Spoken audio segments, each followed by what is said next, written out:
আসসালামু আলাইকুম। প্রিয় দর্শক, আপনাদের স্বাগত জানাচ্ছি। বাংলাদেশে নির্বাচন ঘোষিত হয়েছে আগামী 12ই ফেব্রুয়ারি। তবে যে পথে চলছে দেশ, তাতে নির্বাচন আদৌ হবে কিনা রীতিমতো সন্দেহ সেটা নিয়ে। হাদি হত্যাকাণ্ড নিয়ে যেভাবে জ্বলছে সারা দেশ, মানে জ্বালানো হচ্ছে, এটা ভেবেচিন্তেই তাতে মনে হচ্ছে নির্বাচন স্থগিত করে দেওয়ার বড় অজুহাত পেয়ে গেছেন মোহাম্মদ ইউনূস ও এনসিপি জামাত। তাই বিএনপি যতই নির্বাচন চেয়ে গলা ফাটাক, নির্বাচন হবে না। এবং এটাও দেখে নেবেন 25 তারিখে তারেক রহমানও খুব সম্ভব দেশে ফিরবেন না, তিনি আবার বাতিল করে দেবেন তার দেশে ফেরার কথা। ফিরলে বিপদ আছে তারেকের। বিএনপি মনে করছে এখন ভোট হলে তারা সংখ্যাগরিষ্ঠ আসন জিতে ক্ষমতায় আসবে, তাই তারা ভোটের জন্য উতলা। কিন্তু লক্ষ্য করার বিষয় কি জানেন, আওয়ামী লীগ আওয়ামী লীগও পাখির চোখ করে তুলছে নির্বাচনকে। যদিও তারা এখন নিষিদ্ধ দল, নির্বাচন কমিশনে তাদের নথিভুক্তি এই মুহূর্তে স্থগিত, তথাপি তারা নির্বাচনের প্রচার অভিযান শুরু করে দিয়েছে। তা সে নির্বাচন ফেব্রুয়ারিতে হোক কিংবা তার পরে হোক। কিন্তু এতৎ সত্ত্বেও আওয়ামী লীগ নির্বাচনের প্রস্তুতি বেশ জোরে সোরে শুরু করে দিয়েছে। স্বয়ং শেখ হাসিনার কাছ থেকে সম্প্রতি দলীয় কর্মীদের নির্বাচনের জন্য প্রস্তুত হওয়ার নির্দেশ এসেছে। বলা হয়েছে আওয়ামী লীগ সরকারের আমলের প্রাপ্তিগুলো নিয়ে মানুষের কাছে যেতে হবে নেতাকর্মীদের, ঘরে ঘরে এই বার্তা পৌঁছে দিতে হবে যে দেশ কিভাবে অগ্রগতি অর্জন করেছিল আওয়ামী লীগের শাসনকালে। এবং সেই সঙ্গে এটাও বলতে হবে যে ফিরে এসে আবার দেশকে উন্নতির কোন শিখরে পৌঁছে দিতে চান আওয়ামী লীগ নেত্রী, সেই বিষয়গুলো বলতে হবে, অর্থাৎ আগামীর রোডম্যাপ। এই প্রেক্ষিতে প্রশ্ন জাগে, যখন দল কার্যত নিষিদ্ধ, নির্বাচন হলেও সেখানে অংশগ্রহণের সুযোগ নেই, এবং দলের মূল কর্ণধার নেত্রী যখন স্বয়ং দেশ থেকে নির্বাসিত শুধু নন, তার মাথায় ঝুলছে মৃত্যুদণ্ডের পরোয়ানা, তখন নির্বাচনের জন্য দলকে কেন ঝাঁপিয়ে পড়তে বলছেন শেখ হাসিনা? এটা কি অতিরিক্ত স্মার্টনেস দেখানো, নাকি সত্যি নির্বাচনী ময়দানে আওয়ামী লীগের যোগদানের সম্ভাবনা আছে? এখনকার আলোচনা এই বিষয়টি নিয়ে। কিসের প্রেক্ষিতে আওয়ামী লীগের এই বিশ্বাস জন্মেছে যে তারা নির্বাচনে অংশ নিতে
সরকার নমনীয় হতে বাধ্য হবে, কারণ তাকে ছাড়া নির্বাচন করলে সেই নির্বাচনের আন্তর্জাতিক গ্রহণযোগ্যতা থাকবে না।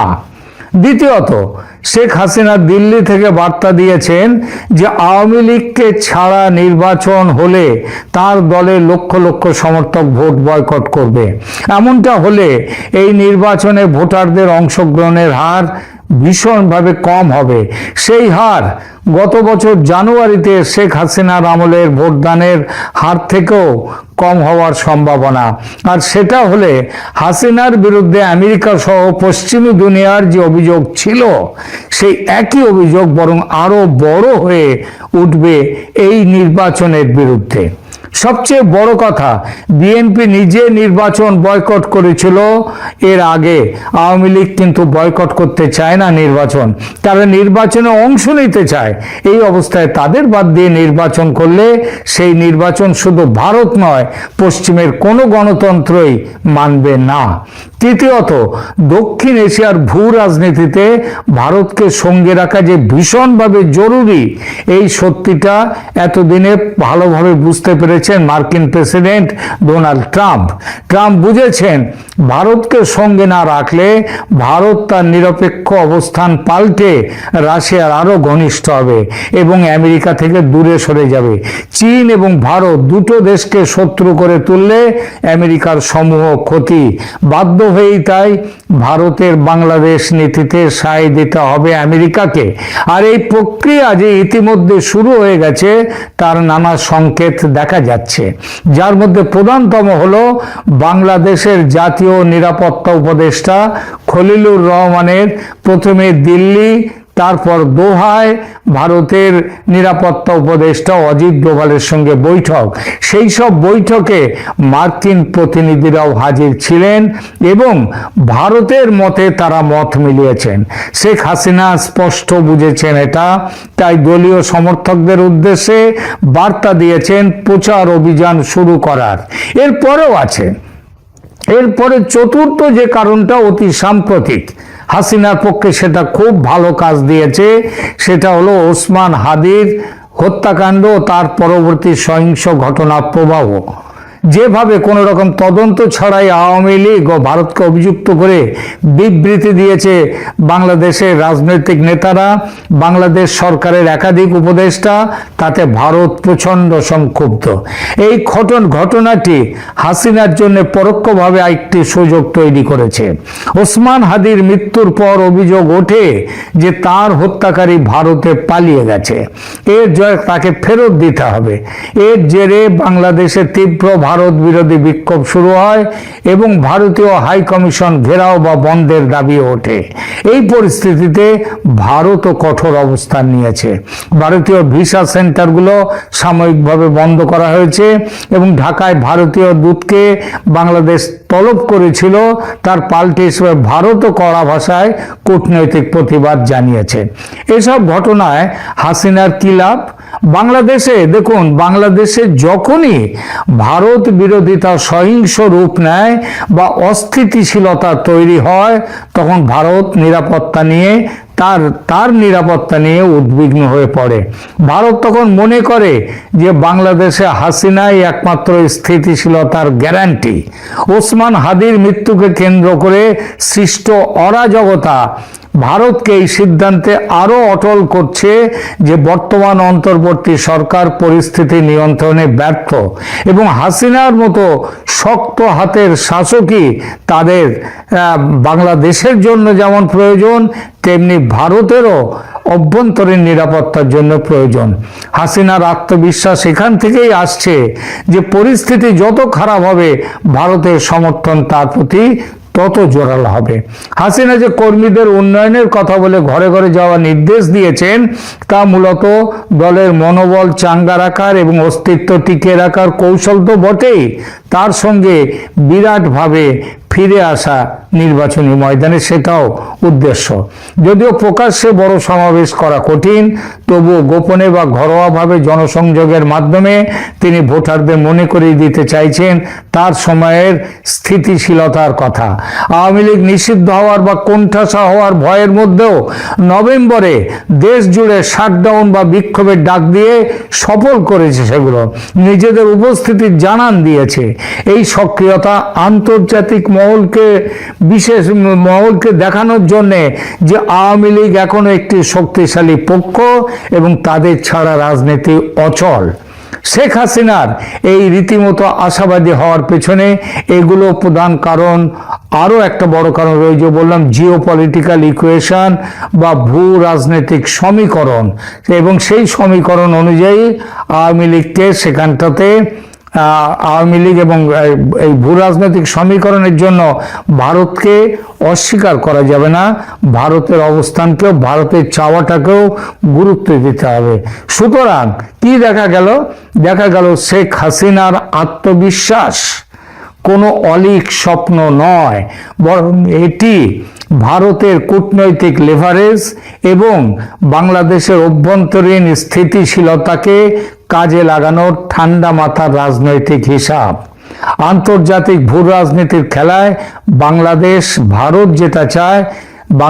ভারত যেটা চায় সেটা অস্বীকার করার ক্ষমতা খোদ আমেরিকারও নেই। আর বাংলাদেশকে স্থিতিশীল রাখার ক্ষমতা ইউনূস কিংবা তার পৃষ্ঠপোষক জামাতের নেই। সে ক্ষমতা আছে আওয়ামী লীগের এবং কিছুটা পরিমাণে বিএনপির। কিন্তু গত 1.5 বছরে বিএনপি যেভাবে নিজেকে মুক্তিযুদ্ধ বিরোধী শক্তিতে রূপান্তরিত করেছে, যেভাবে ইউনূসকে নিঃশর্ত সমর্থন দিয়ে দেশকে আজকের অরাজক পরিস্থিতিতে এনেছে, তাতে বিএনপির সমর্থনের জমি অনেকটাই ভেঙেছে। আমি বারবার করে একটা কথা বলি, বাংলাদেশের নির্বাচনের দুটো পক্ষ, একটা মুক্তিযুদ্ধের সমর্থনের পক্ষে আর একটা মুক্তিযুদ্ধের বিরোধের পক্ষে। এই মুক্তিযুদ্ধের সমর্থনের পক্ষের পুরো শক্তিটাই বেশিরভাগ শক্তি বিএনপি থেকে কিন্তু চলে আসবে আওয়ামী লীগের কাছে। আর বিএনপির মধ্যে যে মৌলবাদী শক্তি আছে, মুক্তিযুদ্ধ বিরোধী শক্তিও যারা রয়েছে, তারা চলে যাবে জামাতের সঙ্গে। বিশ্ববিদ্যালয়গুলির ছাত্র ইউনিয়নের নির্বাচন সেটা চোখে আঙুল দিয়ে দেখিয়েছে। আওয়ামী লীগের অনুপস্থিতির কথা ভেবে বিএনপি নিজেকে যতই ক্ষমতাবান ভাবুক না, আসলে সেটা নয়।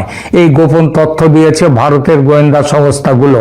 এখানেই আওয়ামী লীগের প্রাসঙ্গিকতাকে ভারত তো বটেই, আমেরিকাও মানতে বাধ্য হয়েছে। শেখ হাসিনা এজন্যেই নির্বাচনে অংশ নেওয়ার বিষয়ে এতটা আশাবাদী। দলীয় সমর্থকদের উদ্দেশ্যে ঘরে গিয়ে প্রচার করতে বলা হয়েছে এজন্যই।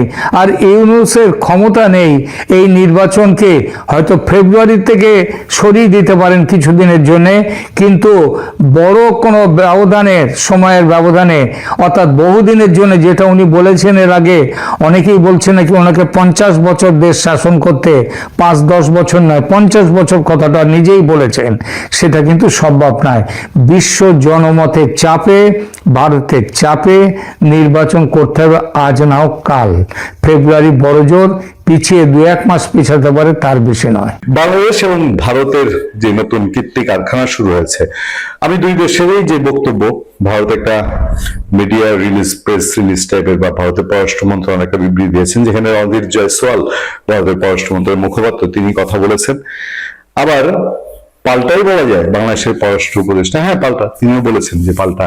ভারত যেহেতু এরকম বিবৃতি দিয়েছে, এই জন্য আমি প্রকাশ্যে এসে কথা বলতে বাধ্য হচ্ছি। দুজনের বক্তব্য আমি পুরোটা পড়েছি, আপনারা নিশ্চয়ই অনেকে পড়ে ফেলেছেন। আমি আর এটা পড়ে আপনাদের বিরক্তির উদ্বেগ করতে চাই না। বোধহয় লাইন টু লাইন না পড়লেও চলবে। লাইন টু লাইন না পড়লেও মোদ্দা কথা যেটা, দুইজনের বক্তব্য শুনে আমার মনে হয়েছে, দুই পক্ষের বক্তব্য শুনে, যে রিসেন্টলি ভারত বাংলাদেশ সম্পর্ক যে জায়গায় গিয়েছে, যে কেউ মানি না, বলছো তোমারটা বলছো, তুমি বলছো আমারটা আমি বেড়ে যাই, মানে এক ইস্যু নিয়ে এক দেশ বিবৃতি দেয়, এক দেশ বলে এটা লাইনে মিথ্যা কথা। মোদ্দার কথা সারমর্ম যদি দাঁড়ায়, সেই ঘটনা হচ্ছে। কয়েকদিন আগে ধরেন বাংলাদেশের দিক থেকে ওই শেখ হাসিনারে ফেরত চাওয়া, তারপরে ওসমান হাদির হামলাকারীরা তারা যদি ভারতীয় আশ্রয় নেয়, তাহলে তাদেরকে ধরে বাংলাদেশি পুলিশ হাতে দেওয়া, এগুলো বলার পরে তাৎক্ষণিকভাবে 2-3 ঘন্টার মধ্যে ভারত বললো আমরা এরকম কিছু জানি না, এগুলা এগুলা যা বলছে বাংলাদেশ এগুলা ঠিক না, একটা বিবৃতি। তারপরে আমার বাংলাদেশ হাই কমিশনারের ডাইকা নিয়া এই যে তাদের হাই কমিশন অভিমুখে পদযাত্রা, তারপরে নেতাদের জ্বালাময়ী বক্তৃতা, সাংঘাতিক জ্বালাময়ী বক্তৃতা, যে মোটামুটি ভারতে ছিঁড়ে ফেলবো, খেয়ে ফেলবো, গিলে ফেলবো, এই টাইপের প্রেক্ষাপটে আবার বাংলাদেশের দিক থেকেও একটা ঘাপটি মারা। আজকে দেখেন প্রতিদিন ঘটনা ঘটছে, প্রতিদিন গত 16 ডিসেম্বর থেকে শুরু করে এবং ওসমান হাদি আহত আর যখন গুলিবিদ্ধ হয়েছেন তখন থেকে এখন পর্যন্ত প্রায় প্রতিদিন ভারত বাংলাদেশ সংক্রান্ত ঘটনা ঘটছে এবং ঘটনার প্রত্যেকটা অবস্থা ডেটোরেট করছে, অবনতি হচ্ছে। মানে কোনো শুভ খবর নাই যে দুই দেশ বলছে যে আচ্ছা ঠিক আছে তোমাদের সমস্যা আমরা বুঝতেছি, আমাদের সমস্যাটা তোমরা একটু বুঝো। একে অন্যের প্রতি খালি অভিযোগ আর অভিযোগ। একটা সময় জানেন মানে অভিযোগ আর অভিযোগ শুনতে শুনতে একজন মানুষের প্রতি যে অভিযোগ থাকে না, বিরক্ত হয়ে যায় শেষ পর্যন্ত, দূর আর ভালো লাগে না, একটা কিছু করে বসি। ভারত বাংলাদেশের দুই পক্ষই এরকম একটা কিছু করে বসার লোক আছে। বাংলাদেশের ভিতরে উগ্রপন্থীরা আছে, বাংলাদেশের ভিতরে কট্টর ভারত বিরোধী রাজনীতিবিদরা আছে, যাদের পুঁজি হলো ভারত বিরোধী। ইন্ডিয়ার ভিতরেও তীব্র ধর্মবাদী হিন্দুত্ববাদী সংগঠনগুলো আছে। এই হিন্দুত্ববাদী সংগঠনের ব্যানারেই কাজ করেছে বাংলাদেশ হাই কমিশনের সামনে গিয়ে। এই যে প্রতিক্রিয়ার সমান বিপরীত প্রতিক্রিয়া আছে, বাংলাদেশ গিয়ে করেছে, এবার তাদেরও যারা আছে এরকম লাফাইন নাবাটি, সেই লাফাইন নাবাটি এবার বাংলাদেশ হাই কমিশনের সামনে গিয়ে হুলস্থুল কাণ্ড করেছে। বাংলাদেশ যা বলছে, বাংলাদেশের কথার মধ্যে কথা হলো যে এখানে পত্রপত্রিকায় খবর এসছে আমাদের ভারতের হাই কমিশনার অফিসে গিয়ে আর বিশৃঙ্খলা তৈরি করলো।